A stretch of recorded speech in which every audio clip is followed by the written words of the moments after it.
Bueno, ya estamos aquí de nuevo, son las 13:05 de este primer día no, el primer día del verano fue ayer.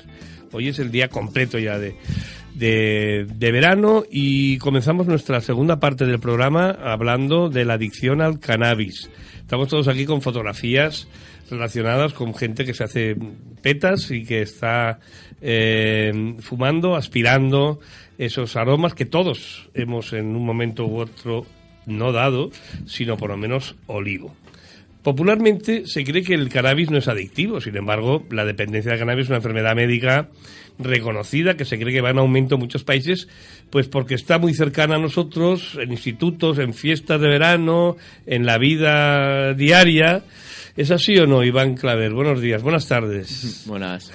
Sí, es cierto que el uso yo creo que sí que ha ido en aumento y se ha sociabilizado más y yo creo que cada vez es más frecuente oírlo como tú dices, como algo que no llega a ser una adicción, sino que es un uso, según... Pero un uso absolutamente corriente. Entonces a la gente de todas edades que en institutos, en colegios, en cualquier sitio se fuman un peta y no pasa nada. Y digo, estoy utilizando un lenguaje.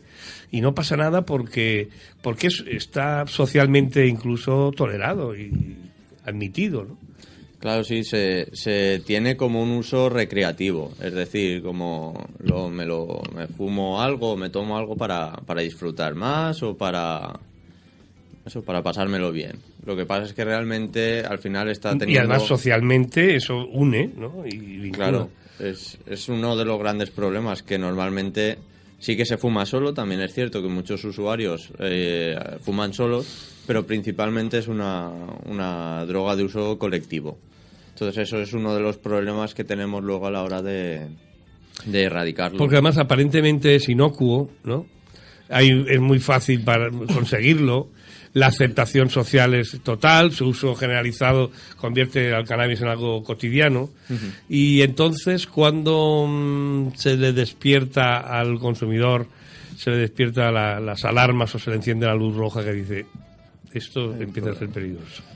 Bueno, que acude a vosotros, supongo. Claro, hay veces que es muy complicado que sea la propia persona la que se da cuenta. Normalmente es el entorno el que le suele empezar a decir tienes un problema, has pensado en dejar o te has dado cuenta de que te están pasando esta serie de cosas y muchas veces se niega el problema hasta que ya es tarde.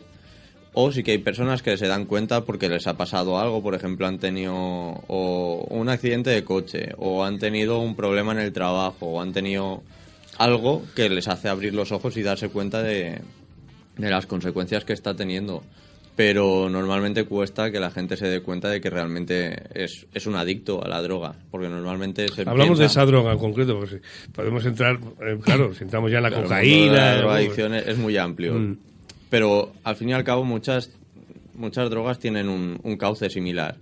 Es decir, yo la uso y pienso que la controlo y pienso que todo lo que me va a proporcionar la droga es bueno, hasta que con el paso del tiempo los efectos secundarios y negativos empiezan a superar a los beneficiosos.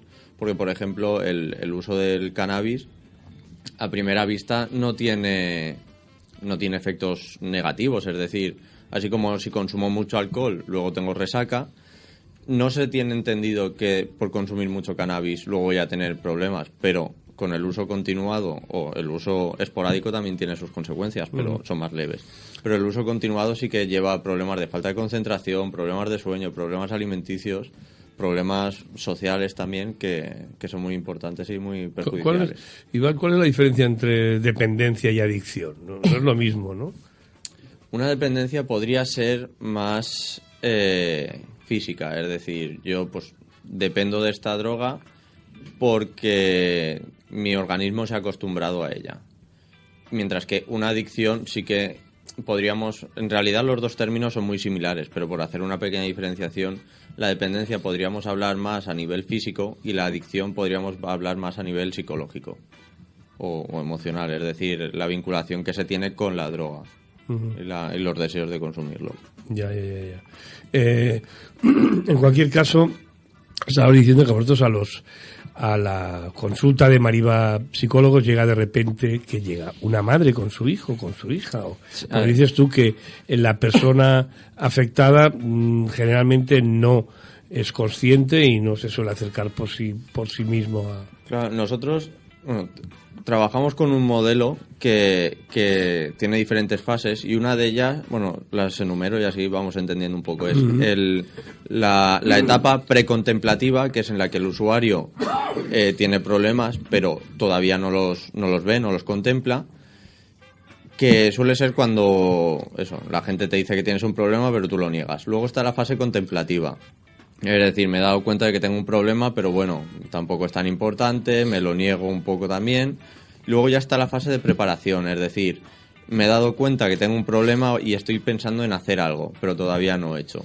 Y luego ya estaría la fase de acción, donde nosotros intervenimos, el mantenimiento, que es decir, cuando ya hemos hecho la terapia, conseguir que no vuelva a recaer, y este modelo incluye también la recaída, es decir, es una fase más. No pasa nada por consumir otra vez, siempre y cuando sea un hecho puntual, ya que entendemos que el proceso es normal que incluya esta etapa, pero no se toma como un fracaso, se tiene que reconducir. Entonces nosotros solemos intervenir en la fase de precontemplación, es decir, conseguir hacer que la persona vea que tiene un problema, ya porque su familia nos ha dicho que tiene el problema y lo han traído a sesión. O en la fase de acción, es decir, vale, sé que tengo un problema, me he mentalizado y yo mismo me he dado cuenta y ya quiero hacer algo. Entonces son las dos fases. Si vienen por voluntad propia, que suele ser gente más mayor, es decir, de edad más avanzada, sí que empezamos ya directamente en la fase de motivación, pero ya en la fase de intervención propiamente dicha. Y si suelen ser gente más joven, los que vienen por familiares o por obligación, que entonces tenemos que hacerles que se den cuenta del problema y es un poco más complicado. ¿El porcentaje no se te oye, espera un momento. ¿Se me oye? ¿Ahora? Ahora sí. El porcentaje de personas que van voluntariamente tiene que ser mínimo. Tiene que ser mínimo, lo digo porque la gente no considera que esto sea un problema cuando tienes una real dependencia o una real adicción hacia Hay un cannabis. gran movimiento además pro legalización o por... Sí, pero que yo creo que la gente... Y que todos conocemos a alguien, no cree que eso sea un problema porque, es como... Claro, es como algo más. Es como el que, no, me gusta ir a tomar una cerveza de vez en cuando, pues yo fumo a diario. Entonces, normalmente lo que pasa es que la gente suele hacer intentos, en caso de querer, lo hacen por cuenta propia. El problema de esto que muchas veces es efectivo y mucha gente lo ha dejado sin ayuda y se puede. Lo que pasa es que muchas veces no son pruebas de verdad, es decir, yo lo intento y luego pasa cualquier excusa y me vuelvo a poner a fumar. Sí, entonces, claro, al final es eso también. Sí, y hay gente que sí que una vez se han dado cuenta de que hay un problema gordo y que por ellos mismos no pueden, ya su último recurso, por así decirlo, es acudir al psicólogo. Pero sí, es muy poquita gente y en proporción a los que vienen un poco obligados. Pero nosotros también vemos que no vienen igual gente directamente por el cannabis, pero sí que a lo largo de las sesiones sale el problema y es cierto que lo niegan un poco y cuando trabajas un poquito con ellos hay gente que sí, que se motiva para dejarlo y hay gente que sigue viéndolo como algo normal. Y después está la politoxicología, ¿no? Los que, claro, en sí. muchas de esas ocasiones una cosa enlaza con la otra, ¿no? El problema del cannabis es que es una droga trampolín, es decir, normalmente los más jóvenes empiezan por el cannabis y poco a poco van ascendiendo hacia drogas más duras.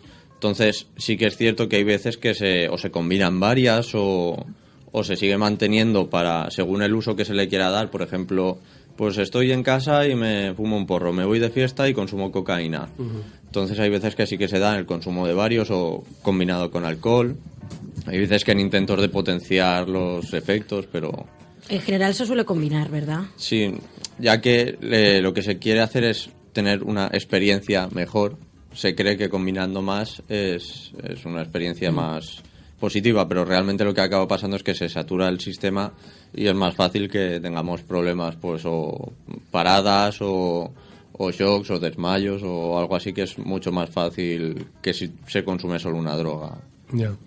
En cualquier caso, nosotros estamos cansados de ver cómo hay gente en nuestro entorno y tal que acaban yendo a clínicas de desintoxicación, pero nunca por el cannabis. O sea, la gente va por drogas más duras, ¿no? Y el cannabis, eso de que es una droga blanda, pues lo que hace es que le resta importancia, si es que la tiene, porque yo tampoco voy a ser aquí quien juzgue ni acuse a nadie de nada por el estilo. Pero parece que es una droga, como estaba diciendo, socializada y que va muy bien para hacer una siesta y que va muy bien para tomar unas copas en casa. Que cohesiona socialmente. Es una droga que cohesiona socialmente, que te integra y que no tiene un tratamiento, una cuestión previa para su toma que produzca rechazo social, sino que pasa simulada como un cigarro y está totalmente integrado en los hábitos, grupos sociales, en los grupos. Sí, el problema de que, bueno, como decía, es que no suele acudir mucha gente a clínicas de desintoxicación por el cannabis, es por la tolerancia. Todas las drogas generan tolerancia, es decir, cada vez necesito o más dosis, o dosis más fuerte, o más a menudo. Entonces lo que acaba pasando es que consumen otro tipo de drogas, que los efectos son mayores o más intensos. Entonces, claro, el cannabis queda como un problema secundario, ya que los otros tienen efectos mucho más negativos y mucho más adictivos, porque cuanto más fuerte es o el efecto, más adictivo es, o más rápido se manifiestan los efectos, más adictivo es. Desde luego siempre se quiere más, si no, no se llegaría a estos niveles. Claro, por ya eso. No solo hablando del cannabis, hablando en general. Sí, no, es muy raro la gente que tiene un consumo estable. Es decir, normalmente, sobre todo al principio, hay una escalada de consumo donde cada vez va a más, hasta que al final se hace insostenible. Porque la mayoría de gente, de eso que dices del consumo estable, la mayoría de gente pasa más allá. El contemplarlo como, no sé, es que no sé de cantidades, ¿no? Pero igual... Sí, igual fumarse los porros como si fuera tabaco. Claro, sí, al final es... 5, 6, 7, un paquete, no sé, pero no sé. Sí, se suele empezar con consumo esporádico social, es decir, pues me junto con los amigos y fumo. Lo que pasa es que al final llega la noche y no puedo dormir porque tengo mono. ¿Qué hago? Pues fumo uno por la noche. Pues al final, una noche lo fumo, otra no, una sí, una no. Al final, ¿qué pasa? Que me he acostumbrado a fumarlo. Si no fumo por la noche, no puedo dormir. Entonces me genera problemas. Entonces ya fumo por la tarde y por la noche. Normalmente, tras 8 horas de sueño o lo que sea, hay síndrome de abstinencia. Pues acaban fumando por la mañana. Y al final los plazos se van acortando hasta que al final, como decimos, se puede llegar a regularizar de fumarse 5 o 6 al día y como si nada. Bueno, pero yo te voy a ser sincero. Yo conozco mucha gente que lo está haciendo eso hace años y años y años y habitualmente no le pasa nada.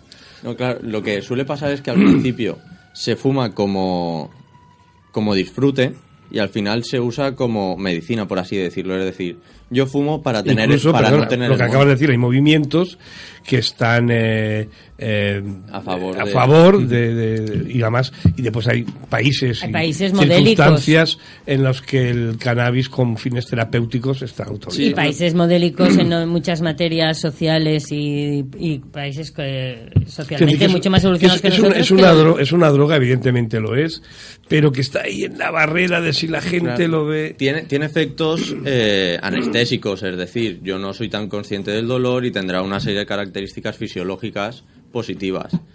Y claro, si se usa con moderación como cualquier medicamento, es positivo, pero normalmente las medicaciones se suelen retirar al cabo de un tiempo.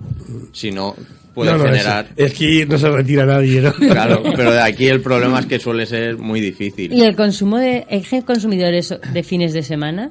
Claro, puede haber un consumo esporádico. ¿Y eso es una adicción? ¿Ser un consumidor de semana te refieres a de fiesta? Pero que es capaz de acotarlo al fin de semana. La adicción sería el momento en el que hay pérdida de control.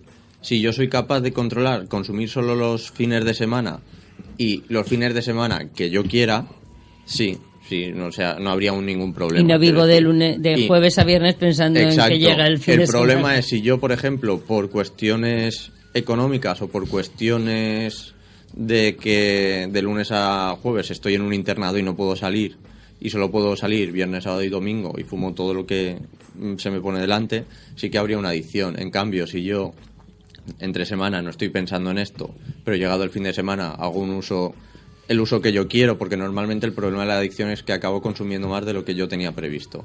Entonces, si yo tengo previsto, pues me fumo 2, 3 a lo largo del fin de semana y es lo que yo quiero, no es una adicción. El problema es cuando llega el fin de semana y 2, 3, 4, 5, 6 porque he estado toda la semana pensando en ello. Muy bien, Iván Claver, pues bueno, creo que nos hemos aclarado algo más, aunque me da la impresión de que la gente que fuma seguirá fumando y solo aquellos que piensen que esto le repercute negativamente en su organismo y en su psiquis también, porque evidentemente... Claro, al fin y al cabo luego tendrán problemas de concentración, de sueño, sociales, irritabilidad, una serie de características que... Es decir, tú no lo recomendarías en ningún caso. Yo, a ver, no estoy ni a favor ni en contra, lo que digo es que tenemos que ser conscientes de lo que hacemos. Un uso recreativo puede ser positivo, pero ninguna adicción es buena. Entonces... Hablamos del cannabis, que nos entiendan. Ya hablaremos otro día de la politoxicomanía, porque lo que ocurre es que me darán la razón, me imagino que una trae a otra.